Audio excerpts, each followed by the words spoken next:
Inaresto ng Regional Highway Patrol Unit 11 ang isang tricycle driver matapos mag-amok at pagbubutuhin ang opisina ng City Transport and Traffic Management Office sa Davao City. Yan ang balita mula kay Patrolman Mark Roland Feliciano. Hindi na nakapalagpa ang isang lalaki ng mahuli ng mga operatiba ng Regional Highway Patrol Unit 11 sa Deka Takunan, Tugbok, District Davao City nitong ika-8 ng Hulyo ng taong kasalukuyan. Kinilala ang suspect na si alias William, 46 na taong gulang, isang tricycle driver at nakatira sa lugar kung saan ito nahuli. Ito naman ang panayam ni Police Major Jordan Romel C. Yang, Chief Intel ng HPG Davao de Oro. Intelligence Section sa pangunguna ng iyong lingkod ay nagsagawa ng manhunt operation laban sa isang individual sa mga kasong kinakaharap nito.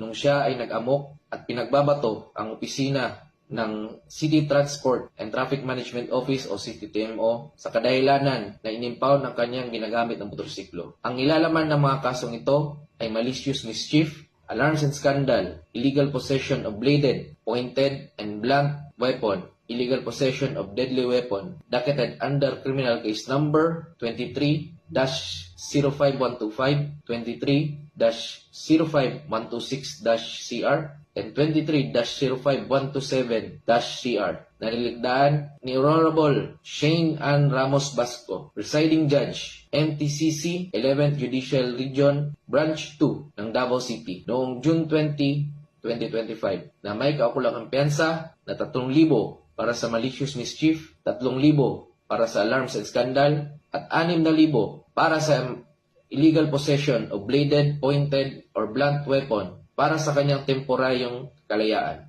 Ang akusado ay binasahan ng karapatan sa lingwahe na kanyang naintindihan. Sa kasalukuyan, nasa kustodiya siya ng Regional Highway Patrol Unit 11 para sa dokumentasyon at tamang disposisyon. Dahil nga sa tuloy-tuloy na operasyong isinasagawa ng HPG, ay nahuhuli ang mga taong may pananagutan sa batas. Ito rin kasama sa mandato at serbisyong dala ng PNP para sa mabilisang aksyon sa pagtulong sa ating mga kababayan.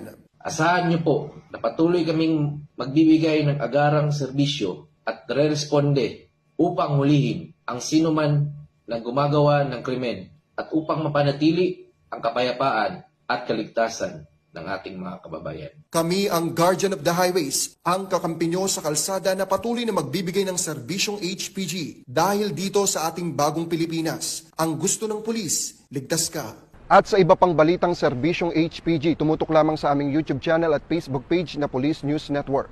Mula sa tanggapan ng kakampi nyo sa kalsada, ako po si Patrolman Mark Roland Feliciano para sa Police News Network, alagad ng batas, tagataguyod ng balitang pulis.